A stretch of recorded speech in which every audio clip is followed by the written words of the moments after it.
सितंबर 2025 आपके लिए कैसा रहने वाला है?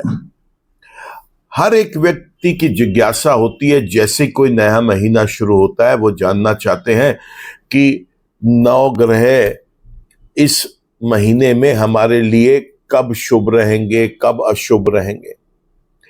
और मैं अपनी हर वीडियो में यह बताता आया हूं कि ग्रह अलग अलग लगन वाले व्यक्ति के लिए अलग अलग राशियों में अलग अलग भाव में विभिन्न प्रकार से फल देते हैं। अगर आपकी भी है जिज्ञासा ये बात जानने की कि आपके लगन में ग्रह जो है वो कैसे फल देने वाले हैं सितंबर 2025 में, तो बने रहे मेरे साथ इसी वीडियो में। नमस्कार दोस्तों, मैं हूं डॉक्टर विवेक चोपड़ा और आज मैं आपको आपके लगन के बारे में बताने जा रहा हूं कि ग्रह किस भाव में गोचर कर रहे होंगे, किस राशि में गोचर कर रहे होंगे, वहां पर उनका ये गोचर शुभ है आपके लिए या अशुभ है। पहले कुछ समझ लेते हैं कि ग्रह काम कैसे करते हैं, क्योंकि ये गोचर के ऊपर आधारित एक एपिसोड है, तो आपको समझना पड़ेगा कि ग्रह दो तरीके से फल देते हैं। पहले वो जो जन्म के ग्रह होते हैं, दूसरे वो जो गोचर में ग्रह होते हैं। अब संभावना यह भी है कि ग्रह जो जन्म का है वो शुभ हो सकता है या अशुभ हो सकता है, ठीक उसी प्रकार गोचर का ग्रह भी शुभ या अशुभ हो सकता है।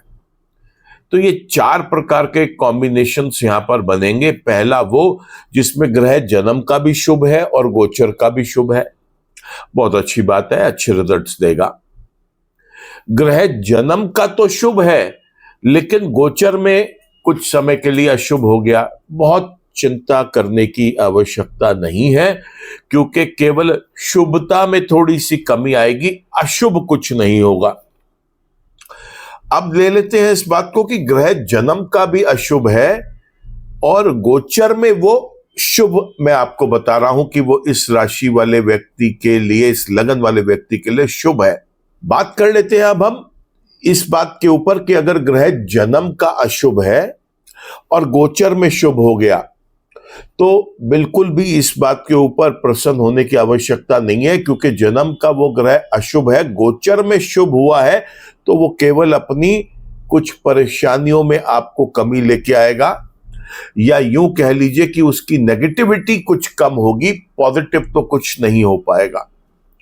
लेकिन अगर वो ग्रह जन्म का भी अशुभ और गोचर में भी अशुभ है, तब ये कॉम्बिनेशन बेहद चिंता का विषय बन सकता है और प्रॉब्लम्स क्रिएट कर सकता है। लेकिन समझने वाली बात यह भी है कि क्या ग्रह हर वक्त आपके लिए फल देने को तैयार बैठे होते हैं? क्या उनका गोचर में शुभ अशुभ या जन्म का शुभ अशुभ होना ही मात्र काफी है? तो उसका आंसर है नो। ग्रह फल तो आपको वो तभी देंगे जब उनकी स्वयं की महादशा, अंतर्दशा, प्रत्यंतर दशा या सूक्ष्म दशाएं चल रही होंगी। अब अगर ये ग्रह शुभ और अशुभ के कॉम्बिनेशंस में अपनी दशाओं से उस समय गुजर रहे हैं, रिजल्ट तो उसका केवल और केवल तब मिलेगा। वीडियो को बहुत बड़ा नहीं करूंगा क्योंकि हर महीने ये चीज समझानी होती है, इसलिए डिस्क्रिप्शन में आपको सभी ग्रह किस भाव में शुभ होंगे या अशुभ होंगे उसका लिंक मिल जाएगा। मैं यहां पर आपको वीडियो में केवल इतना बताऊंगा कि ये ग्रह आपके इस भाव में बैठा हुआ शुभ होगा या अशुभ होगा। अगर जिज्ञासा आपको इस बात की है जानने की कि वो आपके लिए फल कैसे देगा, तो उसके साथ साथ आपको अपने जन्म के ग्रहों को भी शुभ और अशुभ समझना पड़ेगा। तो नीचे दिए गए लिंक्स में उस ग्रह के उस भाव के वीडियो को जरूर देखें। यहाँ पर आपको हो सकता है किसी भी एक ग्रह के लिए दो वीडियो देखना पड़े, एक वो भाव जिस भाव में वो जन्म के थे, दूसरा वो भाव जिसमें वो अभी गोचर कर रहे हैं। आपको वहां पर देखना पड़ेगा कि ये शुभ अगर है दोनों जगह तो उसकी शुभता कहाँ कहाँ मिल सकती है, और अगर दशाएं भी चल रही हैं तो कैसे उसका फल हम उठा सकते हैं अच्छा, और अगर वो अशुभ है तो फिर दशाएं अगर चल रही हैं तो कहाँ कहाँ सावधानी बरतनी है। ये सभी जानकारी आपको डिस्क्रिप्शन में मिलेगी। मैं वीडियो में केवल आपको इतना बताऊंगा कि आपके लगन में 9 ग्रह शुभ है या अशुभ है, और वो अगर शुभ है तो किस भाव में है, और अगर वो अशुभ है तो वो किस भाव में है। विस्तार से फिर आप वीडियो को डिटेल्स में जाकर चेक कर सकते हैं। आइए चर्चा शुरू करते हैं। आपके लगन में ये ग्रह किस तरीके से फल दे रहा है। मीन लगन अगर आपका है और आपको ये जानना है कि 2025 सितंबर में सूर्य से लेकर केतु तक कैसे रहने वाले हैं ग्रह, तो तैयार हो जाए। सूर्य यहां पर 2 राशियों में गोचर करते हुए दिखाई देंगे। यहां पर वो सबसे पहले अपनी ही छठे भाव में बैठी हुई सिंह राशि में गोचर करेंगे, और फिर सप्तम भाव में कन्या राशि में गोचर करते हुए दिखाई देंगे। और ये दोनों ही गोचर मीन लगन वाले व्यक्ति के लिए सूर्य के बहुत शुभ रहने वाले हैं। बात करें अगर हम चंद्रमा की, तो चंद्रमा इस कुंडली के अंदर योग कारक ग्रह है। 2 रीजन है योग कारक होने के। सबसे पहले बात तो ये कि ये लगन स्वयं जल तत्व का है, और जल तत्व के ही हमारे चंद्रमा ग्रह हैं, और 5वें भाव के स्वामी भी हैं। लेकिन हमेशा बताता आया हूं कि शुभ ग्रह भी सारे के सारे भाव में शुभ रिजल्ट्स नहीं देते। कहीं वो शुभ कहीं वो अशुभ होते हैं, और चंद्रमा बहुत फास्ट प्लैनेट है। हर 2.5 दिन में अपनी राशि का परिवर्तन कर लेते हैं। उन्हें ट्रैक करना एक आम इंसान के लिए बहुत डिफिकल्ट हो जाता है। इसलिए ज्यादातर लोग और ज्यादातर एस्ट्रोलॉजर्स हमेशा चंद्रमा के उपाय लोगों को कराते हैं, ताकि किसी भी प्रकार के डिप्रेशन, एंजाइटी, स्ट्रेस से बचा जा सके। क्या है चंद्रमा के उपाय? चंद्रमा के सरल उपाय है, चंद्रमा के मंत्र जप करें, शिवलिंग पर जाकर दूध और जल चढ़ाएं, शिव के मंत्र जप करें। यहां पर आपको चाहिए कि सोमवार के दिन अगर संभव हो सकता है तो रुद्राभिषेक कराएं, महामृत्युंजय का पाठ करें। साथ ही साथ शाम के समय, खासतौर से दिन ढलने के बाद जब अंधेरा हो जाए, तो ऐसे समय में आपको चाहिए कि आप किसी वृद्ध गरीब औरत की मदद करें। चावल, चीनी, दूध, बर्फी, खीर, सफेद कपड़ा, कोई तरल पदार्थ, कोई सूप, कोई जूस, किसी भी तरीके से उसको आप दे सकते हैं तो जरूर दें। सामर्थ्य हो और अगर उसे किसी और चीज की आवश्यकता है, किसी दवा की, किसी और वस्त्र की, वो आप लेके दे सकते हैं, वो लेके दें। लेकिन ये ऐसा करना बहुत अच्छा रहता है। मंगल ग्रह की बात करें तो मंगल ग्रह 2 राशियों में गोचर करते हुए दिखाई दे रहे हैं। पहले वो कन्या राशि के अंदर 1 तारीख से 13 तारीख तक, और उसके बाद फिर तुला राशि में 13 तारीख से 30 तारीख तक। कन्या राशि में उनका ये गोचर बेहद अशुभ है, लेकिन जब वो तुला राशि के अंदर गोचर करेंगे तो वहां पर वो बहुत अच्छे रिजल्ट्स इस व्यक्ति को देंगे। तो मंगल 8वें भाव के अंदर शुभ और 7वें भाव में अशुभ रिजल्ट्स देंगे। बुध की बात कर लेते हैं। कारक ग्रह है बुध, 2 केंद्रों का स्वामी है, और बुध मैं देख रहा हूं कि यहाँ पे 1 तारीख से 15 तारीख तक वो सिंह राशि के अंदर गोचर करते हुए दिखाई देंगे। लेकिन 15 तारीख के बाद 30 तारीख तक वो अपनी ही मूल त्रिकोण राशि में गोचर करते हुए दिखाई देंगे। तो 1 तारीख से 15 तारीख तक का गोचर जो 6ठे भाव का है वो खराब रहेगा, लेकिन जब अपने ही 7वें भाव के अंदर उच्च के होके बैठेंगे तो वहां पर वो बेहद शुभ रिजल्ट्स देंगे। बात करते हैं इसके बाद हम बृहस्पति की।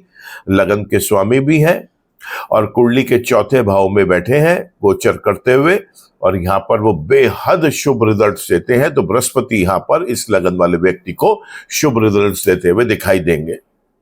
बात कर लेते हैं इसके बाद हम शुक्र की। शुक्र 2 राशियों में मैं देख रहा हूं गोचर कर रहे हैं। 1 तारीख से 14 तारीख तक कर्क राशि में, और 14 तारीख से महीने के अंत तक ये सिंह राशि में गोचर करेंगे। तो जो इनका गोचर पहला गोचर है 1 तारीख से 14 तारीख तक कर्क राशि में 5वें भाव के अंदर, ये तो बेहद शुभ है। लेकिन यही शुक्र जब 6ठे भाव में गोचर कर रहे होंगे तो यहां पर बेहद अशुभ रिजल्ट्स देंगे। चलिए बात कर लेते हैं शनि की।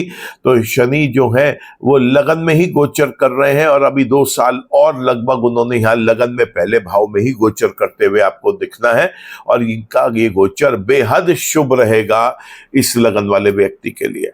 राहु की अगर बात करें तो राहु कुंडली के 12वें भाव में गोचर कर रहे हैं कुंभ राशि के अंदर, और ये गोचर इनका बेहद अशुभ है। याद रखें, राहु का गोचर ये बेहद अशुभ रहने वाला है, लंबा समय है, ध्यान से काम करें। आखिर में बात करते हैं हम केतु की, और केतु में हमेशा बताता आया हूं कि अपने रिजल्ट्स नहीं देते। केतु जिसकी राशि में बैठते हैं उसके स्वामी के अनुसार रिजल्ट देते हैं। वर्तमान में वो सूर्य की राशि में, सिंह राशि में है, और इस राशि के स्वामी जो है वो सूर्य है। जैसे मैंने आपको अभी बताया, तो उन्होंने रिजल्ट्स इस पूरे महीने सूर्य के अनुसार देने हैं, और सूर्य अभी हमने देखा पूरा महीना शुभ रिजल्ट्स देने में सक्षम, अपने पूरी की पूरी क्षमता रखते हैं। इसीलिए यहां पर केतु भी पूरा का पूरा महीना शुभ रिजल्ट्स ही आपको देते हुए दिखाई देंगे। इस तरीके से हमने देखा सूर्य से लेकर केतु तक कौन सा ग्रह शुभ और कौन सा ग्रह अशुभ है। तो इस तरीके से आपने देखा कि सितंबर 2025 में ग्रह आपके लिए कैसे फल देंगे, शुभ हैं अशुभ हैं। मैंने आपको वीडियो की शुरुआत में भी बताया कि आपको नीचे डिस्क्रिप्शन में जाके उस ग्रह का उस भाव में होने पर क्या फल मिलते हैं, उसके एक विस्तार से अगर जानकारी चाहते हैं तो वहां पर जाकर आप उसे जरूर देखें। लेकिन अगर कोई ग्रह दोस्तों जन्म का भी अशुभ और गोचर में भी अशुभ है, और अगर आपकी उसकी महादशा, अंतरदशा, प्रत्यंतर दशा या सूक्ष्म दशा चल रही है, तो मैं आपसे वापस रिक्वेस्ट करूंगा कि उसके लिए आप किसी अच्छे ज्योतिषाचार्य के साथ बैठकर कुंडली की समीक्षा करवाएं। एनालिसिस के बाद ये जानें कि क्या ऐसा आप करें जिससे कि उस परेशानी में, उस नेगेटिविटी में कुछ कमी लेके आ पाए। आज के वीडियो में तो इतना ही। वीडियो अगर पसंद आया हो तो इसको आप लाइक करना, कमेंट करना, शेयर करना। चैनल पर अगर नए हैं तो चैनल को सब्सक्राइब कर लें। अगर चैनल को सब्सक्राइब किया हुआ है और बेल आइकन अभी तक आप क्लिक नहीं कर पाए तो बेल आइकन को जरूर क्लिक कर लिया करें, ताकि कोई भी नया वीडियो अपलोड होता है, कोई अपडेट आता है, तो उसका एक नोटिफिकेशन आप तक भी आ सके। ईश्वर आप सबका भला करे दोस्तों। नमस्कार।